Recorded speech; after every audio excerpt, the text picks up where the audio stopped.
அன்பர்களே, நண்பர்களே, ஆண்டவரின் பக்தர்களே, இந்த மாதா தொலைக்காட்சியின் வழியாக உங்களை பார்ப்பதிலே, சந்திப்பதிலே மிகுந்த மகிழ்ச்சி அடைகிறேன். உங்களுக்கு என்னுடைய வாழ்த்தையும் வணக்கத்தையும் தெரிவித்துக் கொள்கிறேன். இன்றைய அருமையான வார்த்தையை நாம் தியானிப்பதற்காக மாதா தொலைக்காட்சி நமக்கு கொடுத்திருப்பது என் மீட்பராம் கடவுள் மாட்சியுறுவாராக. திருப்பாடல் 18:46. இறைவன் நமக்கு பாறையாக இருக்கிறார். அவர் நமக்கு காவலாக இருக்கிறார். அவர் நம்மை நேசிக்கிறார், நம்மை அறிந்திருக்கிறார், நம்மை எப்பொழுதுமே கைவிடுவதில்லை. அவர் காப்பாற்றுவராக, அவர் உண்மையுடையவராக, நீதியுள்ளவராக இருக்கிறார் என்று இந்த பக்தன் பாடுகிறான்.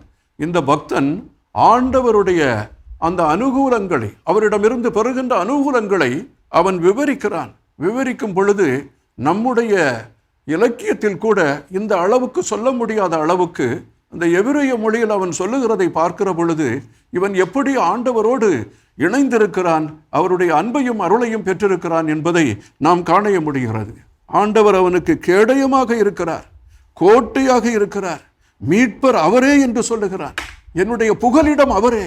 இது மாதிரி நம்ம நினைக்க முடியாது. ஆனால் அந்த பக்தன் அந்த காலத்திலேயே நினைத்து பார்த்து ஆண்டவருடைய அன்பில் அவன் திளைத்து விடுகிறான். நீர், நிலம், காற்று, நெருப்பு இவைகளின் மீது ஆண்டவர் ஆட்சி செய்கிறார். அவை எவ்வளவு பலம் வாய்ந்தவை! எல்லாரையும் அழித்து நொறுக்கக்கூடிய அந்த ஐம்பூதங்களுக்கும் அரசராக இருப்பவர் ஆண்டவர். ஆண்டவரிடம் தஞ்சம் புகுந்தால் அவருக்கு மீட்பு கிடைக்கும் என்று அவன் நம்புகிறான். அதனால அப்படிப்பட்ட ஆண்டவரை அவன் மீட்பராக ஏற்றுக்கொள்ளுகிறான். அவரே மாட்சியுறுவாராக என்று சொல்லுகிறான். நமது ஆண்டவராகிய இயேசுவும் இந்த உலகத்தில் வந்த பொழுது நம்மை அரவணைத்தார், ஏழை எளியவர்களை சந்தித்தார், வாழ்வு அளித்தார், இறந்தவர்களை உயிர்ப்பித்தார், நோயாளிகளை எல்லாம் குணமாக்கினார். ஓய்வு நாளுக்கும் மனிதன் கட்டுப்பட்டவன் அல்ல, அவனுக்கு குணமளிக்க வேண்டும், அவனுக்கு வாழ்வளிக்க வேண்டும் என்று ஆண்டவர் வாதாடினார். எவ்வாறு பழைய நியமனங்களையும் பழைய சிந்தனைகளையும் நீக்கி மனித நேயத்தோடு அவர் இருக்கிறார் என்பதை இந்த திருப்பா நமக்கு கூறுகிறது.